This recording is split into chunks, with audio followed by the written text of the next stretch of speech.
Good morning, afternoon, evening, whatever time you're watching this. Welcome to Mr. Grenier's classroom. And today, friends, we're going to learn how to make Keystone jacks onto cables. How's that sound? Pretty cool, right? Okay, so what you're going to need for this is this 110 punch down tool. Okay, 110 punch down tool. And thing you got to be careful of is, I'll show you this again in the video with the other camera, is it has a sharp end and that could hurt. So be careful with that. Also going to need your handy dandy diagonal cutters. And like we talked about in the first video, your cable stripping tool, because it does come in handy for stripping cable. And you will need a piece of cable. In this case, I've chosen to use Cat 6 to show you how it is to work with Cat 6. And in the end, again, you will need your handy dandy cable tester. Okay, so why do we do this? Well, if you wander around the school or the classroom, you notice on the wall there's these wall outlet jacks, and you probably see it where this is the only part that's sticking out. You don't see the inner part like this. And guess what? We're the guys that got to hook these things up, test them, make sure they're good, make sure they're certified. So these things connect our computers to the switches, to the distribution frames that connect to the servers, the routers, and whatnot. Okay, so without further ado, let's get started. Okay, so as you can see, my wavy hands here, this is the cable punch down tool, and this is the end of the cable punch down tool. And as you can see that right here, this is a sharp part, and that's what actually cuts the wire off, and we'll talk about that in a minute here. So just be careful. Another thing I forgot to mention is when you do this, you also need to be wearing safety glasses, because little shards of wire can be flying around the room. And we don't want to get them stuck in our eye. That would hurt a lot. Okay, so the other thing is, this is a Keystone jack. And try to get it focused here. There we go. And you can see that it has, I guess it would be better this way for you guys. There we go. I have to hold everything upside down so you can read it. As you can see, it has the color code on each side, and you can see that it has the orange and white, okay, and then the orange, and then the green and white and green, and then this is this opposite. On the other side it'll have the other colors, but the wires actually slide in here, and in here there are these metal things that when you slide the wire down, it slices the wire so it makes contact, and then the sharp part of the punch down tool actually cuts the wire off on this side, so it makes it look nice and neat. Okay, so then in the end we have all our cables in here, and they're fed out, fanned out, and I'll show you how to do that. And this is the other side. The other thing I want to point out is, notice it has an A. Here we go. Notice it has an A, and a B. Okay, we're always going to use the B side because we use T568B standards. So we always use the B side. Okay. So when you buy these things, they come in a bag, kind of look like this. Okay, and they actually have some directions and stuff on the bag that you can look at and study, so forth and so on. And you want to make sure it's made for your type of wire. In this case, notice it says Cat 6 Keystone jack. Okay. Alright, let's try this again. Okay, so just like yesterday, you need to strip 2 or 3 inches off, and once again just kind of twist it back or forth, twist the end off here, pull the sheathing off. In this case, we're not going to use the sheathing, so we'll get rid of it. And this little piece here is called stray leaf. That's put in the cable so when you pull it through like conduit or something, it helps it so you don't break the cable. It's not foolproof, but it will help. So first thing I'm going to do is get rid of that. Okay, and then we're going to separate the pairs. Also notice how tightly they're twisted. All right, we have the orange, the blue, the green, the brown. Okay, and they're twisted tighter because we can send a lot more signal through them that way because they'll cancel out any noise. So the thing about this is when we do this, we don't want to take the twists out. The most twist we can have taken out of the wire is 1/2 inch, and even that's a lot. Okay, so if we have our connector down here, okay, and we want to line up the orange and green on one side, orange and green, and then on the other side we want the blues and the browns. Okay, so I like to take my cable and make it look just like that, like a fan. So that way when I lay them in on the B side, the orange go in first. So I'm going to fix that. And then on the other side, the blue and brown side, the blues go in first and the browns go in second. So I got my cables oriented. And usually you have like a puck or something, that brown puck I gave you guys to secure this in. I forgot to bring one home. Imagine that.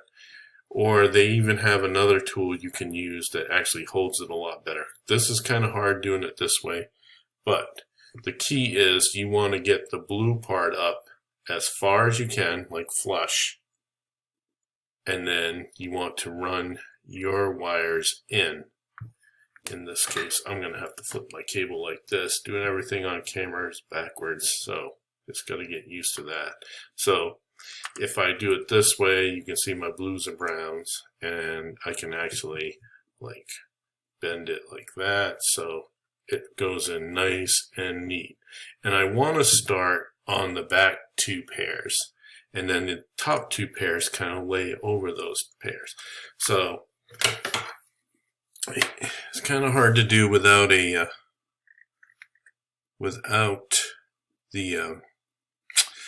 holder. So the blue and white goes first. So what I'm going to do is just kind of untwist it just right there. Okay.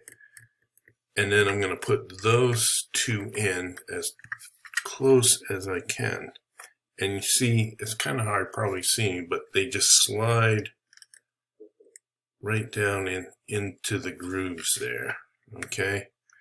And then I'm going to go on this side, and then I'm going to put the green and white in. And I use my finger nail, or you can use the black stick to separate the pairs. Okay, and you just kind of pull them right down in there, just like that. Okay, and I like doing them all at once. So I'm going to do my orange ones next. And then the orange and white one goes in. And these ones are really twisted, so you're going to have to untwist them a little bit.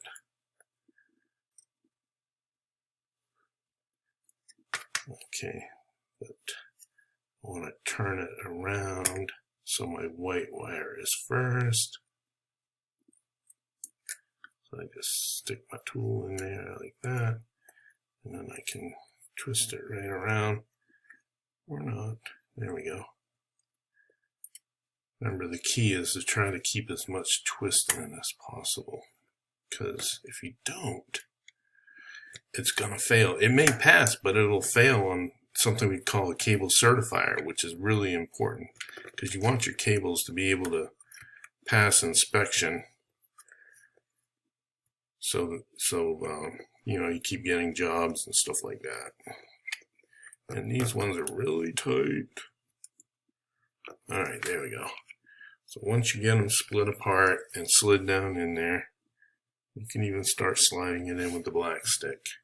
Okay, so then my brown pair, you can see that one's going to go right in because it doesn't have as much twist in it, so it's a little easier to work with. Cat 6 is by nature hard to work with. Okay, so now I'm going to use my punch down tool. Keeping in mind that the end with the cutter on it goes to the outside. So I want to hold this straight up and down and tilt it in towards the ledge a little bit. I know it's hard to see with my hand. And then you just push on it. You usually only need to push once. Okay, and you go through and get each pair. Okay, and then flip it around and do the other side. Alright, I'm going to do it right-handed just so you can see. I'm naturally left-handed. Alright. And you don't want to go crooked, because if you go crooked, you're going to break them. And if you break them, that's not good. Okay, so those didn't cut off very well. So these punch down tools have two settings, a high and a low. I like to put mine on high. It does a better job. It's harder to push, but it'll do a better job. Notice the bigger noise. Gotta have the bigger noise.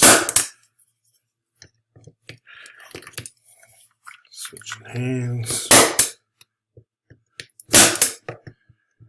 So if I go around this twice and they still don't break off, I'm just gonna twist them and they will break off like that. So kind of twirl. You don't want to pull up on them, but if you twirl them, they should break off because you've nicked the wires and they come right off. And when you're done, it looks like that. And that's what they should look like. Now, I haven't done this in a long time, but you know, it's like riding a bicycle. Once you've done it a few 100,000 times, it's not that hard to do. Typically, you can do these fairly quickly and get them in, get them out. Make sure you get your colors right. That's the big key here. People mess up the colors. And mine are all right. Everything's punched in. Everything looks good. Alright, so that end is done. So when you're done with the end, they have these caps that secure the wire on there, keeps it from popping out. So when you put it in the faceplate, which I'm pretty sure I brought one of those home, and I'll show you that, how you snap those in.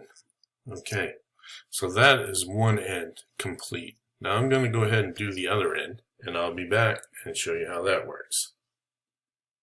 Okay, friends, we're back, and this is what we got. We got two ends that have been completed. Okay, two ends, and this is the wall box. This would either be sitting in the wall or on the wall. In our classroom, you probably noticed them on the wall. Okay, and then they have this faceplate. Usually, once you're done wiring, you go around and trace all the wires, and you make sure you label them so people know where they go. So what we're going to do is snap these into place, and they usually go one way. Okay, and I got lucky on that one, and snap that one. So when you're done, it looks like that, and it looks like that. And remember, I'm teaching in front of the camera, not in front of my students. And you can only see what's on the camera.